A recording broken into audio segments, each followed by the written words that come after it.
أستغفر الله العظيم الذي لا إله إلا هو الحي القيوم وأتوب إليه.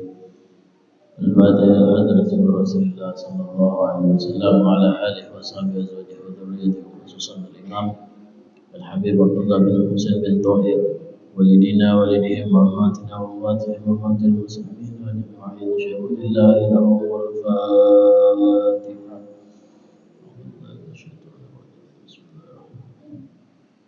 الحمد لله رب العالمين الرحمن الرحيم مالك يوم الدين إياك نعبد وإياك نستعين اهدنا الصراط المستقيم صراط الذين أنعمت عليهم غير المغضوب عليهم ولا الضالين. السلام عليكم ورحمة الله وبركاته. بسم الله الحمد لله والصلاة والسلام على رسول الله محمد بن عبد الله ورسول الله وعلى آله وصحبه ومن والاه. رب اشرح لي صدري ويسر لي أمري واحلل عقدة من لساني يفقهوا قولي ولا حول ولا قوة إلا بالله العلي العظيم. أما بعد، قال المؤلف رحمه الله تعالى ونفعنا به وبعلومه في الدارين آمين.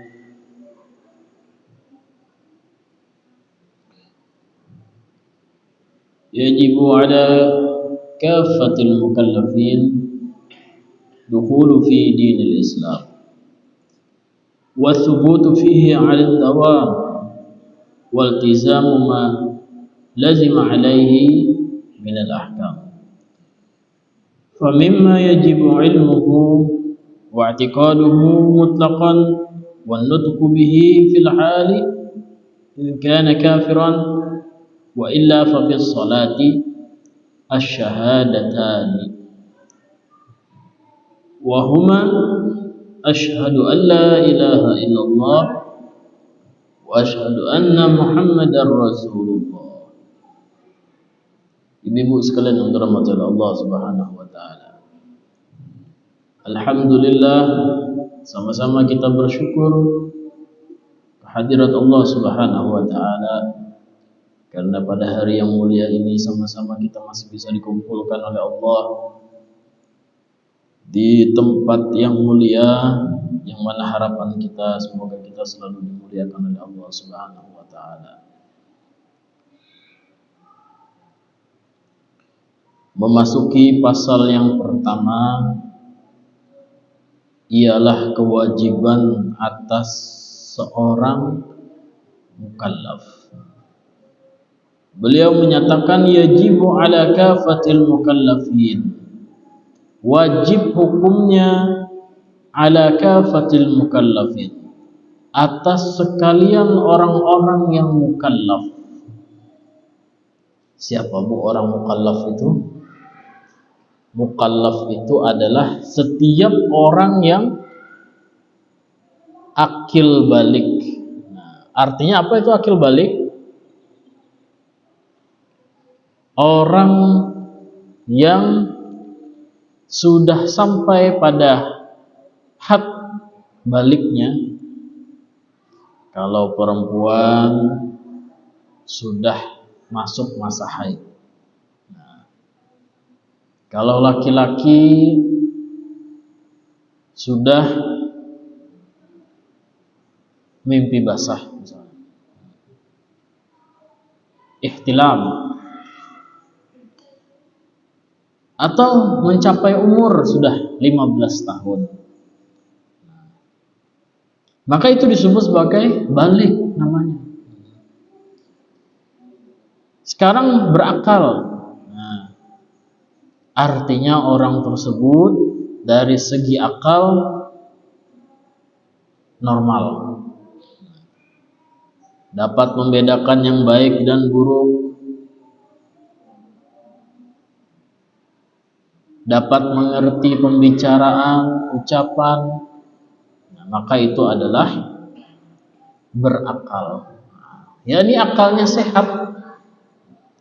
Itu namanya akil, orang yang berakal.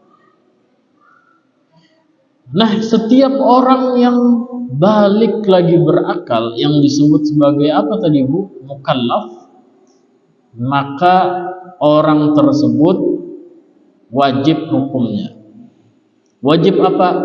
Dukhulu fid dinil islami. Dukhulu fi dinil islami. Wajib hukumnya ia masuk ke dalam agama Islam. Siapa aja Kak Ustaz? Siapa aja? Pokoknya ketika ia balik, ketika ia berakal secara hukum, maka wajiblah ia masuk ke dalam agama Islam. Ada Ustaz, si fulan belum masuk Islam, orang tersebut sudah akil balik. Gimana? Kita tidak ada kewajiban untuk memaksa. Tapi secara hukum orang tersebut wajib masuk Islam. Itu secara hukum Bu.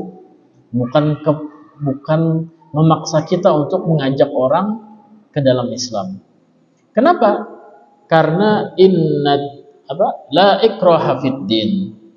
Tidak ada paksaan di dalam agama. Keluarga kita misalnya masih belum Islam, kita paksa.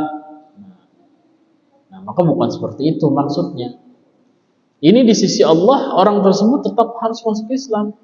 Ketika belum dia masuk Islam, maka orang tersebut berdosa. Kenapa di sini dikatakan adalah kalimatnya wajib? Nah, sudah kita kemarin sedikit singgung, wajib itu apa? Dikerjakan berpahala, ditinggalkan mendapat dosa. Selama orang tersebut tidak masuk ke dalam Islam, maka ia dihukumkan berdosa. Kenapa Ustaz harus masuk ke dalam Islam? Karena agama satu-satunya yang diridhai oleh Allah, ini dalam keyakinan kita, adalah Islam. Innad dina indallahil Islam. Sesungguhnya agama yang diridhai Allah, yang Allah ridhai adalah Islam. Nah, jadi apapun agamanya, maka secara hukum ya Ibu, mereka wajib untuk masuk ke dalam Islam.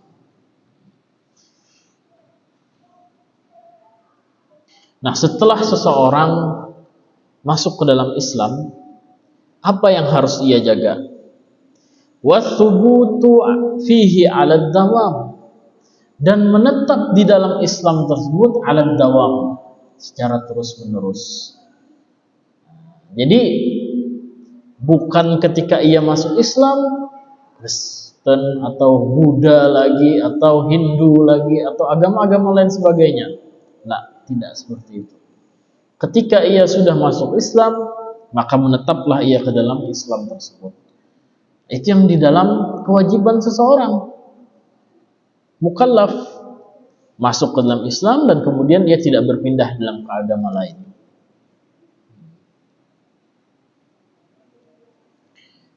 Nah, itu secara keyakinan ibu-ibu sekalian. Keyakinan tidak boleh berpindah.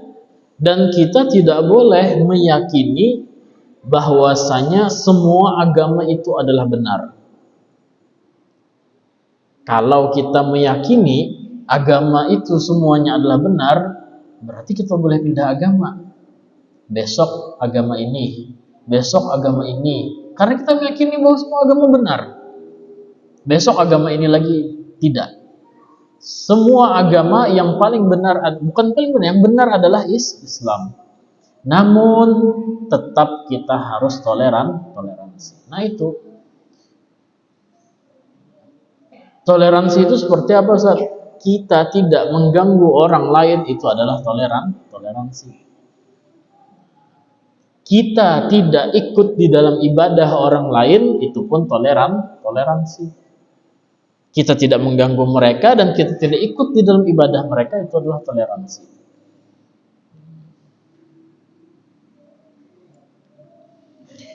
Makanya kan nanti ada hak-hak bertetangga, hak-hak seseorang berkeluarga, sesama manusia, hablum minan nas.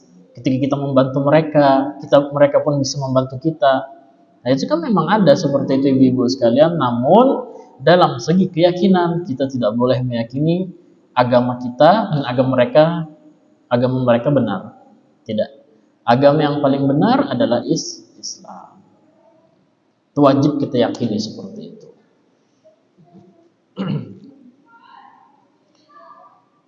Nah, masuknya kita ke dalam Islam tadi itu mempunyai konsekuensi. Harusnya kita terus-menerus di dalam Islam. Dari awalnya kita Islam, wafatnya pun kita Islam. Makanya kata Sayyidina Ali, tamamun ni'mah al-maut fil Islam. Kesempurnaannya nikmat atau yang paling nikmat dari segala nikmat itu adalah wafat atau meninggal dalam keadaan Islam. Jadi ibu sekalian, kita tidak tahu nanti kita akhir hayat seperti apa. Ada orang yang dari kecil Muslim, beriman kepada Allah, dan ternyata ketika dia wafat, dia kafir. Kenapa Ustaz bilang kafir? Kafir itu sebenarnya bukan kalimat kasar. Kafir itu artinya ia tidak menerima, dirinya tidak menerima, artinya ia tidak mau beriman kepada Allah dan Rasulnya. Nah, itu kafir artinya. Dan itu bukan kalimat yang kasar. Cuman bagi sebahagian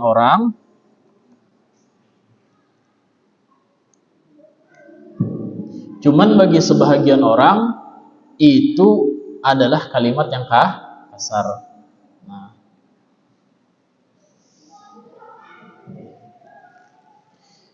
kan ada misalnya aku malas, aku tidak mau berteman dengan orang kafir misalnya.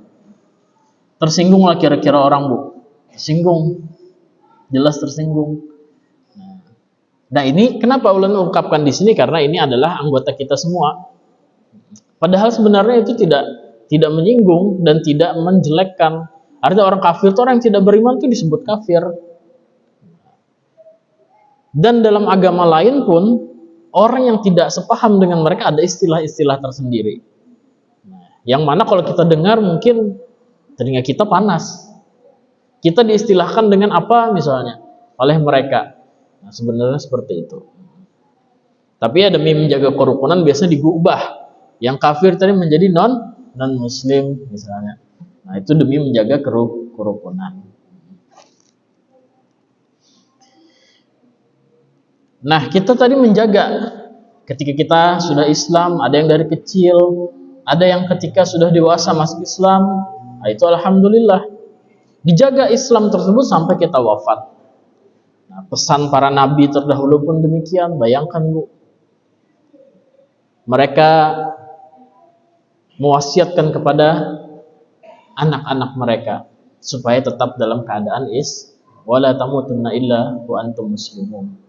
Janganlah kalian wafat melainkan dalam keadaan muslim.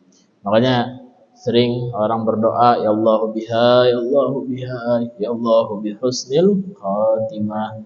Nah, itu diantara pengharapan kita supaya kita nanti wafat dalam keadaan beriman, yakni husnul khatimah. Husnul khatimah itu akhir yang baik, akhir yang indah. Nah, itu artinya husnul khatimah. Akhir yang indah itu apa, Bu? Mati dalam keadaan Islam.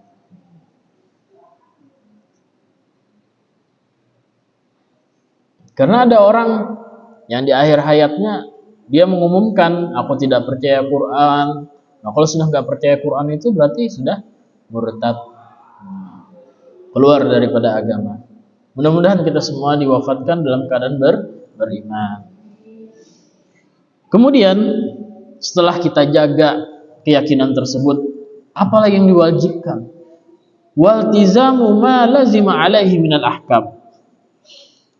melaksanakan sesuatu yang wajib untuk dilaksanakan di dalam Islam. Banyak ibu sekalian kewajiban-kewajiban kita, tapi nanti kita bahas. Famimma yajibu ilmuhu wa i'tiqaduhu mutlaqan wan nutqu bihi fil hali in kana kafiran wa illa fa fis salati syahadatani. Nah nih. Famimma, maka sebahagian yajibu yang wajib kata beliau ilmuhu untuk mengetahuinya, wa'tiqaduhu dan meyakininya, mutlaqan secara mutlak. Kita ketahui, kita yakini, dan ada lagi wan nutqu bihi, dan harus diucapkan kalimat tersebut fil hali, dengan segera. In kana kafiran, jika ia seorang kafir. Nah di sini kafir disebutkan. Maksudnya jika dia belum Islam. Dia harus cepat melaksanakannya. Wa illa fa fisah, dan seandainya ia tidak dikategorikan kafir, apa tuh Bu? Orang muslim, maka ia wajib untuk mengucapkannya fi shalah, di dalam salat. Apakah itu? Ialah asy-syahadatani, dua kalimat syahadat.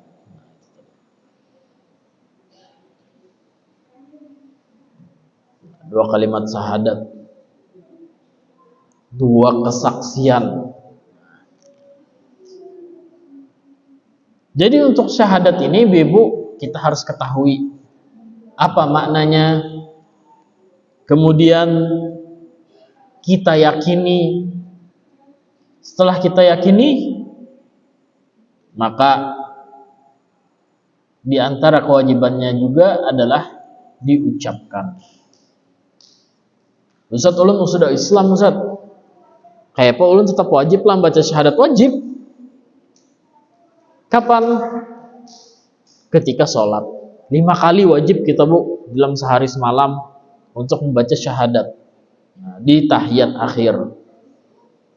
Kalau tahiyat pertama sunnah, tapi itu biasanya pun kita laksanakan. Apa dua kalimat syahadat itu ibu-ibu sekalian? Wahuma, nah, ini sudah sangat familiar, sudah sangat kita kenal. Asyhadu alla ilaha illallah, aku bersaksi bahwasanya tiada Tuhan selain Allah. Nah, jadi itu sudah kita bahas kemarin ketika di awal pembacaan hadis arba'in. Apa makna asyhadu alla ilaha illallah? Bukan maknanya aku menyaksikan. Kalau ayat karena nijinya aku bersaksi, sedangkan aku tidak pernah menyaksikan. Bersaksi di sini maksudnya adalah meyakini. Meyakini dari mana? Dari dalil-dalil. Dalil itu ibu-ibu bisa dari dalil akli maupun dalil nakli. Kalau dalil nakli itu berasal dari Al-Quran, tekstual, ada teksnya dari Al-Quran, hadis. Kalau dalil akli itu dari pikiran kita, nalar kita, akal kita.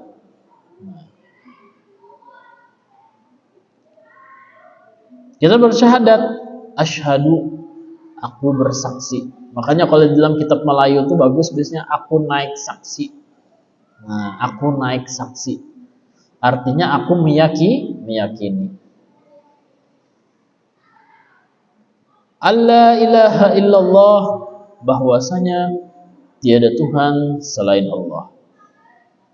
Wa asyhadu, dan aku pun bersaksi, aku meyakini anna Muhammadan Rasulullah, bahwasanya Nabi Muhammad adalah Rasulullah, utusan Allah. Nah, ibu-ibu sekalian, itu salah satu kewajiban kita yang pertama yang memang harus kita perhatikan. Ketika kita sudah muslim, maka kita wajib membacanya 5 kali. Ketika seorang tadi belum muslim, maka wajib baginya secepat mungkin. Nah, makanya di dalam kitab ini nanti dibahas, Bu, ketika ada orang mau masuk Islam, kita lambat-lambatkan, maka itu bisa jadi nanti kita murtad. Kita masuk dalam bab riddah. Nah, tapi nanti ada kategorinya. Seperti apa yang melambat-lambatkan tadi? Ulun hendak masuk Islam, bisa pian bimbing ulun syahadat.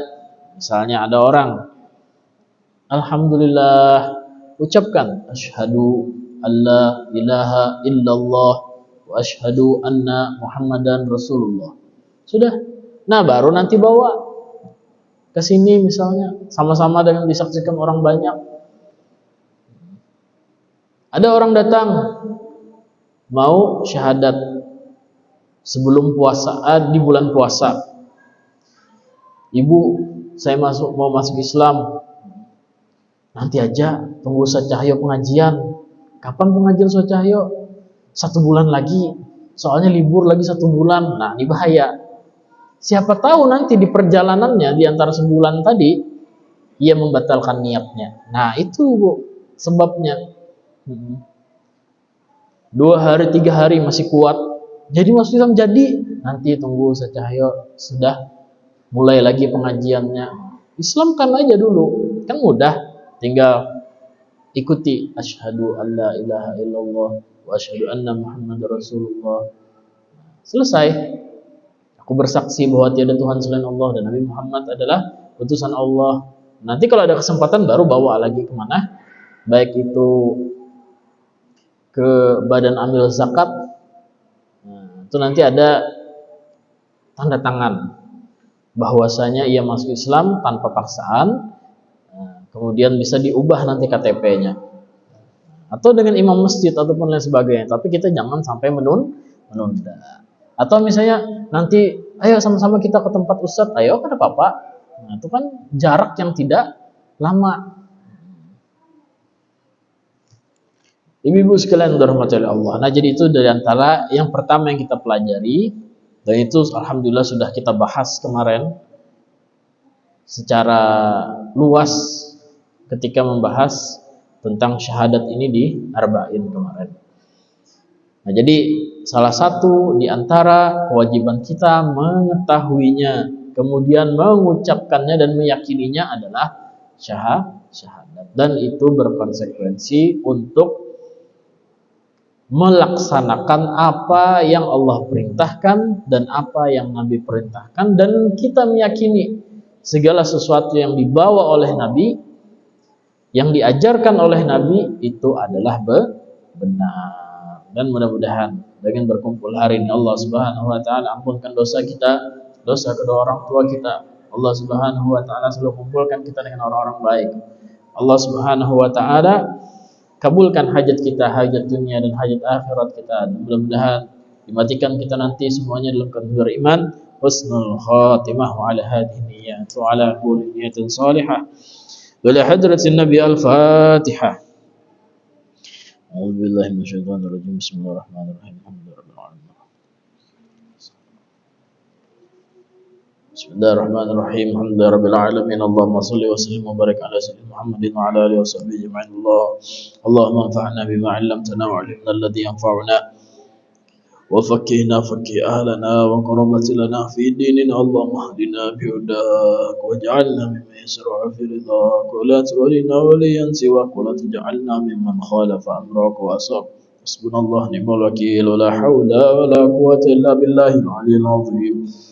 وصلى الله على سيدنا محمد وعلى آله وصحبه وسلم. الحمد لله رب العالمين. تقبل الله منكم.